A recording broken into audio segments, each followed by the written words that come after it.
Hey everybody, let's start talking about day two of our Genius Hour project. So if you've already missed, what you're a little bit behind, you don't know quite what we're doing, go back and watch the first video for intro to day one.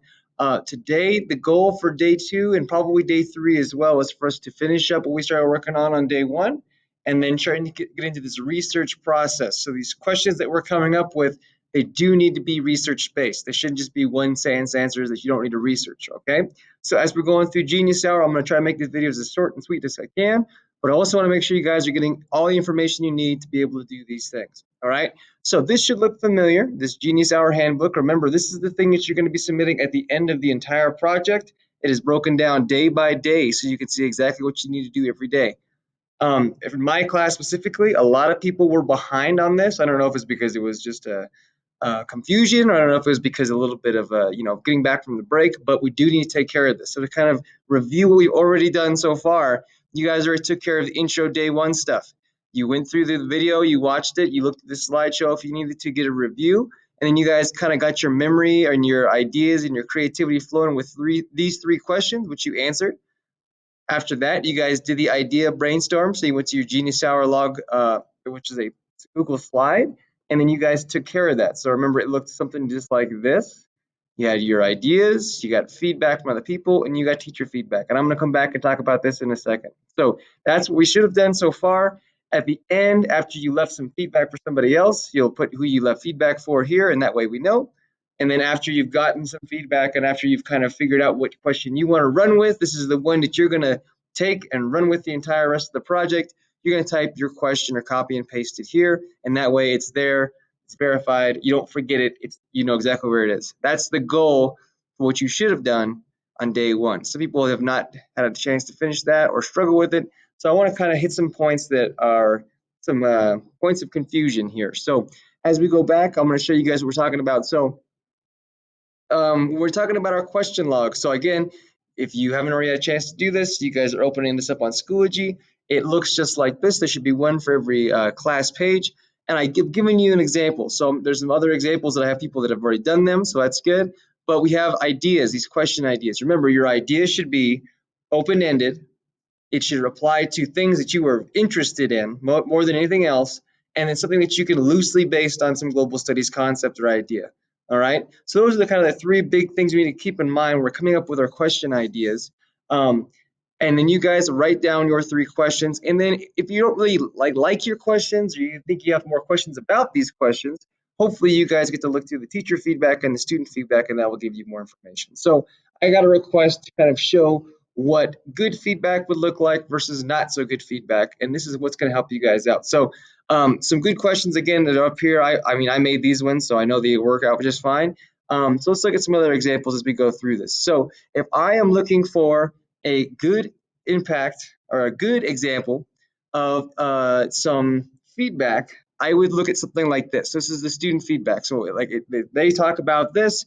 The student feedback says, in my opinion, I think question two would be the best one to do. The other two are popular with other students. It might not be as efficient. So what is good about this feedback is it provides some kind of ideas, and it gives them some ideas as to where they can go with the question. Okay. It doesn't just say things like, this is good, I like number two. It gives them some ideas and some, like, I guess, guidance as to where they can take their questions. So when you're giving feedback to somebody else, you need to give them kind of some depth there. You need to give them something to think about. Maybe pose them a question, maybe direct them in a way, or kind of give them your idea, your opinion on something about that question to kind of give them idea.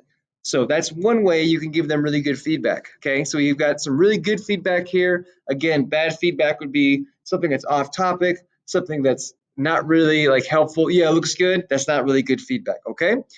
So after you finish your three question ideas, you're going to look over the feedback, and then you're going to try to figure out which one you want to run with for the rest of the not period, the project. So as we go through that, once you're done with that, which you should be done by now, you're going to tell me who you left feedback for there in that line, and then you're going to copy and paste your edited, completed, best option for your Genius Hour question. So that's what should be done by today. It should already have been done, but I wanted to review and make sure you guys got that. So now is laid out very nicely. We have day 2 and day 3 because I want to make sure you guys have plenty of time to take care of doing this. So if you haven't done and finished day 1, that is very important. That's the part where you set the foundation of where you're going to go next. It's impossible to move on unless you do those things first. All right, so make sure you take care of this.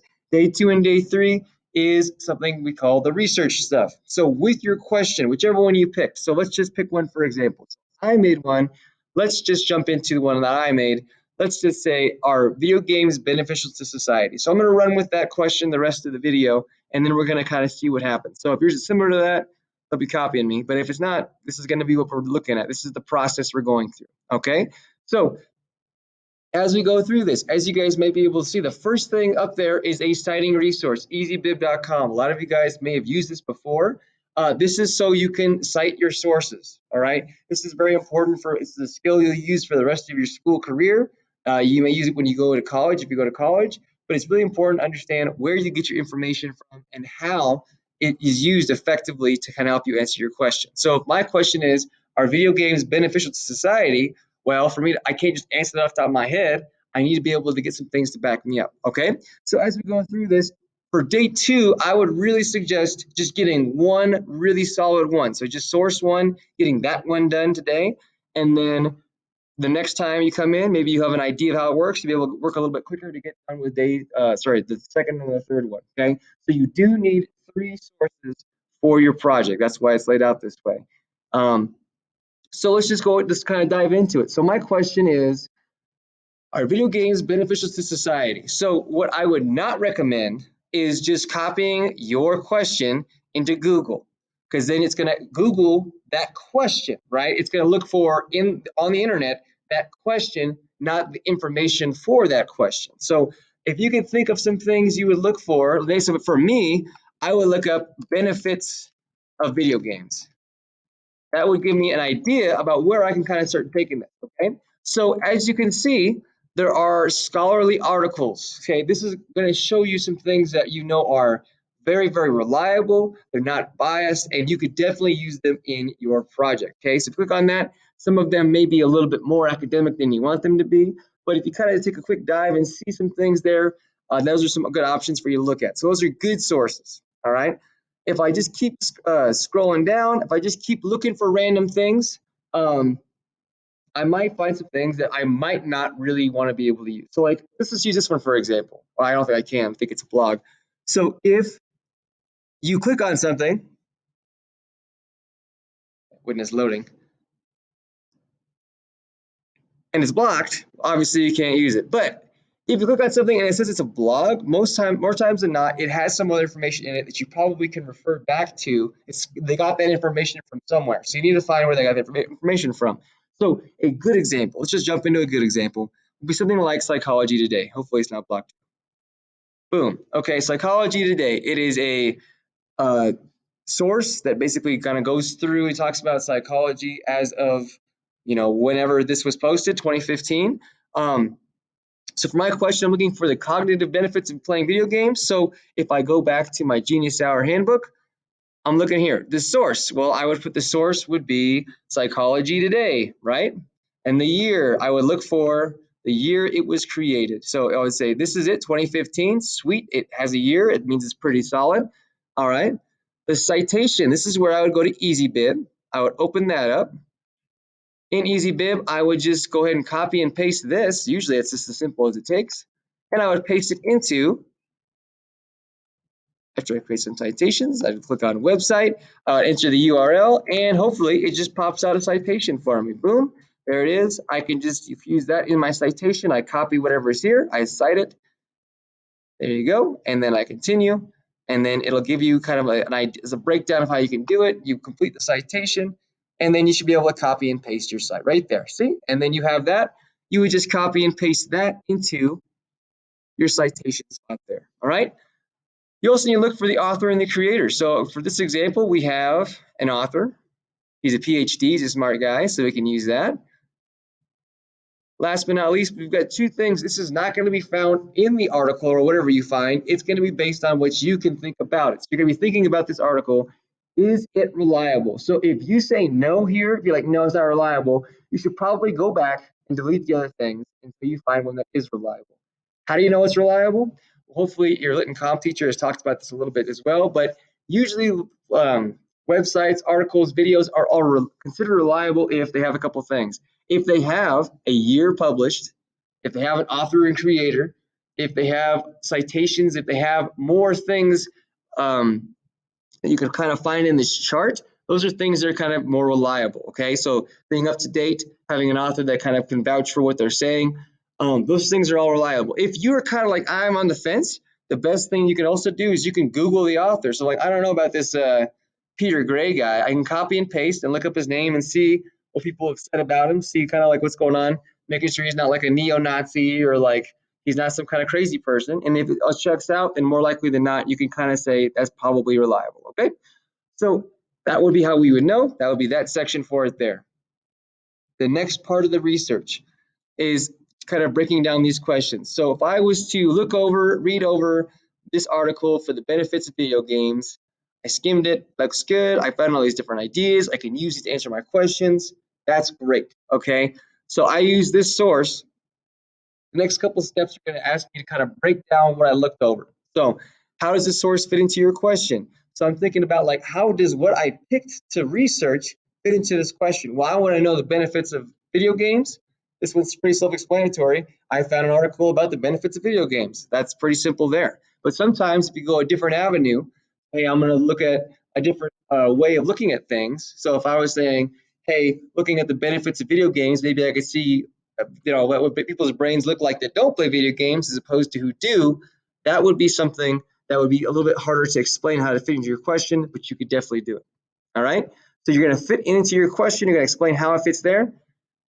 And then the next step, how do you specifically plan to use this information in your presentation? Remember, this question is eventually going to lead you into a presentation later on where you talk about this whole process of trying to answer the question.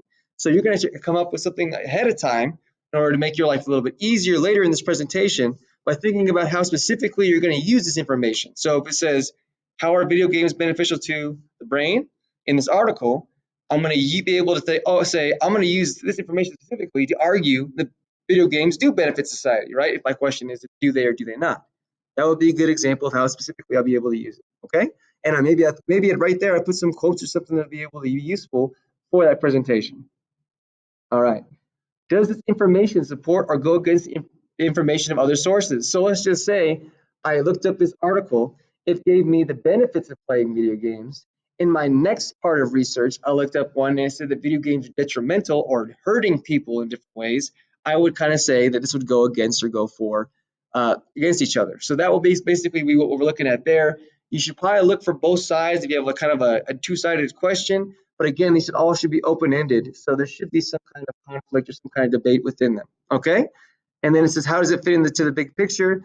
Is it like, do most people agree with these kind of ideas? Do they agree with these findings? Things like that. And last but not least, this one is very important. This is going to save you lots of time later on, is if you find important info or quotes from the source. So, hey, you know what? I go back to the article. I really liked what he said here. I'm going to copy and paste this into here, and then I'm going to be able to use that in my presentation. So at the end, I could say, well, according to Psychology Today, this about video games, right? So that's useful because if you have 3 of those, you can just copy and paste those into your presentation later to use them for your argument, okay? So that is the goal. I went pretty quick. The good thing about a video is you can always pause, you can always rewind, you can always go back there. But that is the goal for research days 2 and 3. So once you finish source 1, it might be the end of the period or whatever. But by the end of day 3, you should have 3 different sources that are reliable with all these different questions answered on them in order to get you on the right track to answering your big Genius Hour question. Okay, so keep those things in mind.